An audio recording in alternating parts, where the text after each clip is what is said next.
Hello and welcome to the Capital Conversation with me, Michael Hayman. Now, there are a few people who can claim to have truly changed the world, but my guest today is one who surely can. A founding father of the digital age, Jimmy Wales created Wikipedia and now Wikitribune. He's part of a group of internet pioneers who have revolutionized the way we interact with information. His mission is simply this: to provide access to the truth. Jimmy, welcome to the show. Absolute pleasure to interview you. May I start with something you've said, that you are living in a mad, bad period that will swing back to normality eventually. Oh. Something you said like me. just a few weeks ago. Which bit of that is true? That sounds like me. I don't remember actually saying that. But I do think we've been through a bit of a bad period. I think that it will swing back. It must swing back. But it's going to take a while. And it's not just a blip about, elections that I disagreed with the outcome, but really I'm concerned about the decline of quality journalism, of quality media, particularly at the local level. It's been really devastating. So mad and bad is more than just, we're presuming, Donald Trump? Exactly. Right, I mean, and you said that you were prepared to give Donald Trump 100 days, but you in fact gave him 48 hours. And it was this issue of alternative facts that Kellyanne Conway raised. I mean, is this what's driving you now, this sort of search for the truth? Yeah, for me this is incredibly important. I mean, Wikipedia has always been based on the idea that we should present the highest quality information that we can. We should work really hard to get it right. We should use quality sourcing and so on. Of course, there's mistakes and this and that happens. It's a noisy, open place, but that's the fundamental philosophy of Wikipedia. But that gets harder and harder to do if we are seeing politicians who have very little concern for actual facts and a public that, while they still have a deep concern for the facts, are being, systematically misled and confused by a lot of nonsense. Is it different now? Has something changed, or has it always ever been thus? Well, I think it's very easy to have a rosy view of the past, so we should be careful about that. Obviously, we've always had with us, yellow journalism, propaganda newspapers, and things like that. But I think what has shifted in recent years is the incredible prevalence of very low quality media that gets shared over and over and over on social media that is not just biased. I mean, we've always had biased newspapers, of course, but systematically undermining the very idea of the possibility of understanding the world. Do you feel, I mean, you're one of the kind of pioneers of the internet age, and whatever you read about those pioneers, it's that the internet heralded the idea of a more truthful, open, sort of more democratic opportunity, and yet now we see this kind of blurring of opinion with fact. I mean, just what kind of a mess? Is it a mess that are we in right now? Yeah, I mean, the interesting thing is the original fundamental optimism of the internet is something that I still share. The idea that in authoritarian societies, it's not possible for bad governments to control the flow of information in the old-fashioned, really rigid way. But what we are seeing is that they have become a lot more sophisticated in the current environment. It's kind of an arms race kind of thing, at putting out narratives and ideas through social media, through paid advertising. So we should be aware of government at the moment. We should be very, very wary. I think we will get through it. People are reacting against it. I mean, we see, for me, one of the most optimistic things we are seeing is the number of subscribers to the New York Times, for example, has gone from, the digital subscribers have gone from 1 million to, I think, just over 3 million now in just the past couple of years. That's a huge shift, which means that outlets like the New York Times, if they're able to get money from the readers, it means they don't have to chase clickbait headlines. They don't have to go for the cheapest possible content. Well, let's just stick with the clickbait headlines, because I mean, you've taken aim at corporations as being a part of the problem, driving this sort of lowest common denominator style of content rather than the highest common denominator. What's your message to business right now in terms of what it needs to do to play a part in cleaning up the internet? Yeah, well, I mean, I think that depends on the particular actor. I'm not sure I've taken aim at corporations in the broadest sense, but I You would say described that advertising as incredly destructive, I think. yeah, was your words what I to- say to is journalism. the advertising-only business model has been incredibly destructive, and that's really hard to avoid. So, just as an example, one of the most important innovations, which most consumers don't really know that much about, although they've noticed it a little bit, is what we call programmatic advertising. And so this is the advertising that follows you around all over the web, and they know what you're interested in, and they show you ads for that. And in some ways, obviously, that's a really good thing. I'm getting advertisements for things I care about, not just nonsense. But the downside is it means that every website on the internet is competing head-to-head with every other, and in that you get a race to the bottom. You know, the silliest clickbaity headline gets the same ad money as a high-quality newspaper. The Wall Street Journal is competing directly with, you know, what this child star looks like today, and that's a problem. But if it's a choice, I mean, Facebook allows you to filter the sort of news that you want to receive. I mean, is that a good or a bad thing? No, I think it is a good thing. I mean, choice is a good thing. People do have the right to express themselves and so forth. But I think we need a little bit more awareness that the ways that we've been interacting with each other and with social media hasn't always matched up with what we truly desire. I mean, one of the things that I talk about is, you know, for human beings, we have our sort of immediate whim desires, and then we have our long-term, more reflective, thoughtful desires. And the social media landscape has really targeted and allowed us to really sort of flourish on the, well, I'm bored, I'm clicking on my phone, I just click on whatever looks interesting, which is always going to be the clickbait headline and so forth. Then I think everybody's experienced this. 15 minutes later, you're like, I could have read an interesting essay about Brexit or something. But what's the cumulative effect when I think it's 2.2 billion users of Facebook every month, in terms of their ability to create their own echo chambers, views that reinforce their own opinions? Well, yeah, what's the cost to us as people? I mean, I think it's a real problem, and I do think, you know, I used to be very skeptical of the filter bubble kind of concept. So when people first started talking about it, it was really in the era when all these independent blogs were out there. And I said, well, yeah, of course, people may tend to read blogs they agree with, but those blogs are always linking to the other side so they can debate with them, and that's what the blogging world is all about. Now, you know, when you look at what your friends share on social media, it's going to tend to be very similar to your views because your friends are the same, you know, sort of social milieu and so on. And that's problematic, and I think most people don't really want that. You don't want to just hear the echo chamber. You want to hear what people you aren't like, what are they thinking, what are they hearing, because otherwise you can't really make solid decisions. Okay, let's move to Wikipedia, because, I mean, it's one of those rare sort of organisations, a bit like Google. You've got verb status, you know, I Wikipedia it. I mean, just in terms of actually what you've created there, take us right back. Tell us about the idea. Yeah. How did you start it? Well, the original vision for Wikipedia is for all of us to imagine a world in which every single person on the planet is given free access to the sum of all human knowledge in their own language. And this has really been our core mission from day one. The idea of Wikipedia came from watching the growth of free software, open source software, and seeing people coming together to collaborate in new ways. And the idea was, let's get together and share knowledge, and let's try to make something of real quality and meaningfulness in the world. And of course, that's proven to be very popular. Was there a moment when you realised we're really onto something here? Because, I mean, if you take us back to the California startup, right, in terms of actually... Yeah. Well, I had a project beforehand called Newpedia, same vision. Didn't really understand the wiki aspect of things, which is a website anyone can edit. Didn't really understand how to build community. Once we changed the software, we got more work done in 2 weeks than we had in almost 2 years. And I thought, oh, now we're onto something. And then after a few months, you could just see the traffic was doubling every 3-4 months.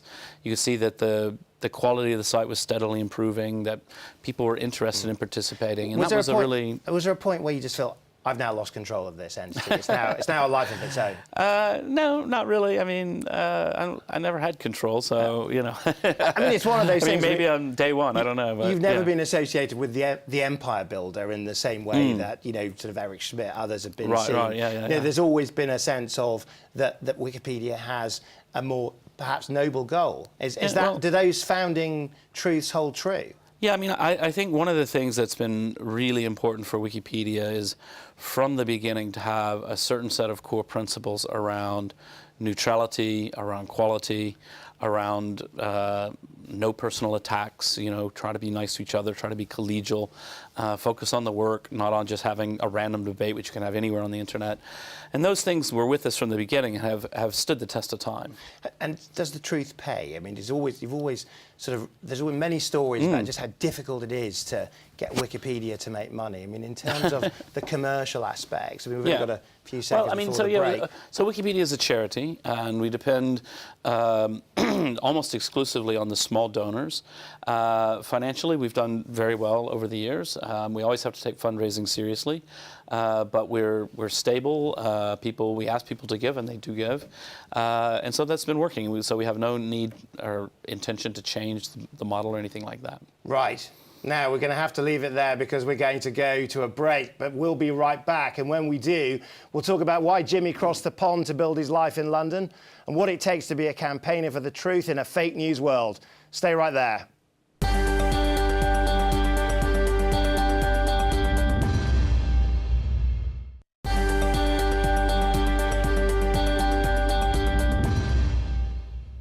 Welcome back. My guest today is Wikipedia founder Jimmy Wales. Now, Jimmy, I want to take you back to a very special year for you. It's 2012. It's the London Olympics. You're newly arrived in town. Barack Obama has been re-elected as US president. Boris has been re-elected as London mayor. And, of course, you gave up the life of Barack and chose the city of Boris. Why did you back that vision? Was it him, in fact? Well, no. I did like Boris as mayor. I'm not sure I would back him for prime minister, but I thought he was a good mayor. No, my wife is English. Do you feel let down by him, by the way? No, not really. I think I never thought, I never thought he was going to be amazing, and he's proven me right. So. Right, OK. Sorry, I don't mean to be mean about Boris, so yeah. OK. No, my wife is English, and so we live here in London. We have 2 children here. I have a daughter also back in the US, and I love living in London. OK, I mean, you did say in 2015, after having had 3 years here, that nobody wants to live in Silicon Valley. It's dreadful out there. Does that still stand true? I think I said San Jose in particular. San Jose, right. But I think, London is, in many ways, still the capital of the world in an interesting way. It's a big city, and it's an important city, and I fear that with Brexit, the UK may lose some influence on the world stage. But in the meantime, London is fantastic. So I'll come back to Brexit, if I may. But in terms of just this sort of the compare and contrast, for those that are not familiar with Silicon Valley as a place to grow a business, we certainly associate it with hugely successful tech firms. What's wrong with it? Oh, I mean, it's a fantastic place to start a business in a way. I just think, one of the things I always joke, but it's not really a joke, is people from San Francisco, if you ask them to name 5 world-class cities, they'll say, New York, London, Paris, Tokyo, and San Francisco. But really, it's like 2.5, 3 million people. It's not really a well-rounded city. One of the things I love about London, if you think about in the U.S., you can say, okay, well, tech is in San Francisco, and the movie industry is in L.A., politics in Washington, finance, advertising in New York, and you can pick a few other cities. All of those things are in London, and so the circle of friends I have and the people you run into in London is a lot more diverse than what you would see in Silicon Valley. You founded, obviously, Wikipedia in California, Wikitribune here in London. Do you think the destination, the places, had anything to do with what you ultimately came up with, or is that just coincidental? I think largely coincidental. It's a very good question. I mean, when I was in California, I wasn't in Silicon Valley. I was living in San Diego, and it's pretty far from the center of tech. And then from there, I moved to Florida, which is very far from the center of tech. And I've always been a bit of an outsider to the Silicon Valley world in a way. So, kind of hard to say. And when you see the London tech scene, I mean, in terms of the sorts of businesses that are growing here, what's exciting, do you think, in your view? Yeah, what is exciting, there is a fantastic tech scene here. One of the things I really like about it is that it's sort of a constant stir of startups that don't work out and people switch to other companies and all these kinds of things happen. And that's exactly what you need for a healthy tech sector. And I do have some concerns around Brexit. I know it's gotten harder to recruit talented engineers. When you think about Is that the main thing? Is it just an immigration point, or is there more to it? No, I think, well, that's the main thing, but there is more to it. But Because I do think you get a sense. I mean, every time you speak to a tech entrepreneur, they're freaked out about the European Union largely in terms of our leaving it. And yet these are the ultimate free marketeers. They're the people that you would have thought wanted less regulation, not more. What's driving the kind of Brexit worries amongst tech entrepreneurs? Well, I mean, I think a big piece of it is about the immigration piece. London competes as a city with, Berlin, Barcelona. These are great cities as well. And if you think you're a talented young software developer in Poland and you're thinking, well, I need to move to the big city, wherever that is, you might have thought a few years ago, obviously London is the answer, to come and join a tech startup in London and build something amazing. And now you think, well, I want to settle down, I'm going to have kids and family. I feel like I might get kicked out in a few years' time from London. Berlin's pretty appealing, and so I think we're seeing how real people is the risk? make that choice. Do you think London might lose its crown as the technology capital of Europe? I do, and I don't know. And how soon do you think? I think it's hard to say. I think it's really hard to say. I mean, I think a lot of that does depend on the as yet incredibly murky details of what does Brexit look like, what does immigration look like after. If you talk to a Brexiteer, they'll assure you, oh no, we're going to have room for talented developers and things like what make the visa process easy. But of course, the devil's in the details, so we'll see. So if you were to have the ear of Theresa May right now in terms of what can she do to help maintain this critical sector and its importance to the UK economy, how does confidence get maintained? That's a tough thing. I mean, Theresa, please just admit it. You don't like Brexit. Let's just all call it off. It's a stupid idea. So a second referendum. No, actually, I do think a second referendum should have been on the agenda all along. I think that what the original referendum should have said is, we want to go out and negotiate as hard as we can for the best possible deal, and then the public gets to approve that deal. It's because we voted for complete unknown, and so far that's what we've got. Well, you described the debate over Brexit as appalling, to use your words, and you said you've given up on Trump as well. I mean, in terms of where we're going, have people like you lost the battle, if you like, to shine a light on your version of events, your version of the truth? I don't think so. I mean, one of the things that we see. And I mentioned the growth in subscriptions to the New York Times. We see a real turning towards quality. The public, even Facebook, under a lot of pressure, is sort of reconfiguring what they're doing to not share as much of the fake news and things like that. I don't know. I won't endorse nor criticize. I saw the other day some headline said I slammed Facebook over their solution. I didn't slam them. I don't know. We're wait and see mode to see what Facebook will do. But I feel optimistic. I mean, I think fundamentally human beings are a mixed bag, and we want the truth, and we also want to have our biases pandered to and all of that. And I think we'll get back to a better place. So when you look at things like the Brexit vote, the Trump vote, are they based on? Is the success of those votes based on the fact that people were misled, do you think? How far would you go? I think it played a huge role. I think there was a huge role played by misleading information, famously the bus. Were they lies? And all that. Yeah, there were definitely lies. But also the rise, and it's very concerning, the rise of manipulating fear of the other, the outsider, sort of misleading information about immigrants and crime in the U.S. in particular was a huge problem. The crime rate among immigrants is actually significantly lower than other groups, and yet it was played up like the Mexicans are just sending in criminals and so on. So all that kind of misinformation, people are victimized by it. They make decisions based on a fear rather than the facts. And that fear that you've spoken about, I mean, that surely out-trumps at this stage the kind of optimism that you're alluding to at Davos and some of the other corporations. In terms of the internet's role in that, in terms of technology's role in that, that's accelerating that fear, not decelerating it, isn't it? Yeah, it's a mixed bag. It's a mixed bag. I think when people turn to, well, one of the things we see is when there is a huge news event around something, people do turn to a source like Wikipedia, which is very calm, tries to be neutral, tries to give you basic facts.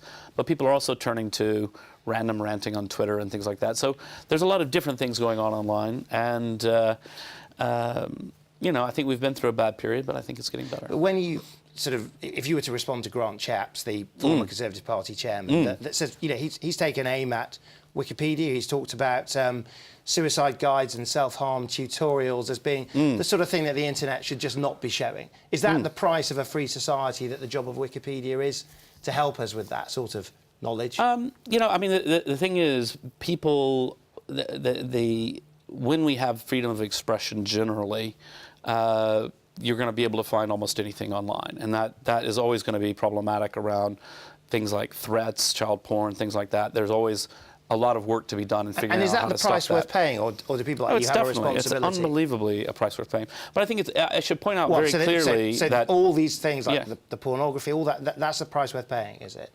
Yeah, of course. I mean, because if your option is to shut down the freedom of expression, that's a much, much, much worse outcome. I should point out that at Wikipedia, we've never regarded Wikipedia as a wide-open free speech platform. There's loads of things that we just don't allow on Wikipedia at all, and we're very, very careful about those things. When you look at what's next in terms of what's driving your optimism, knowing what you now know, would you do it all the same way again? I think so, but I'm a pathological optimist, so I always think everything's going to be fine.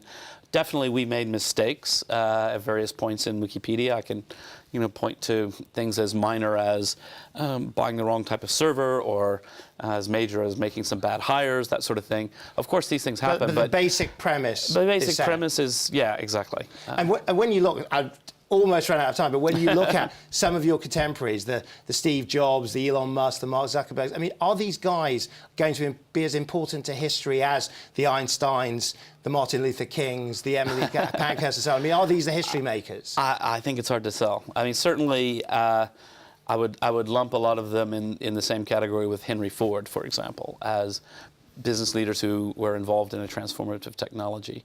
Yeah, hard to say what the judgment of history will be. Sounds like a good place to leave it. Let the judgment begin. Jimmy Wales, thank you very much for joining us here on the Capital Conversation this week. Thank you. And that's all we have time for. And a big thank you to my guest, founder of Wikipedia and Wiki Tribune, Jimmy Wales. It's been a story of our time, the pursuit of truth through technology. And for more tales of inspiration, join me on the next Capital Conversation. I'll see you then.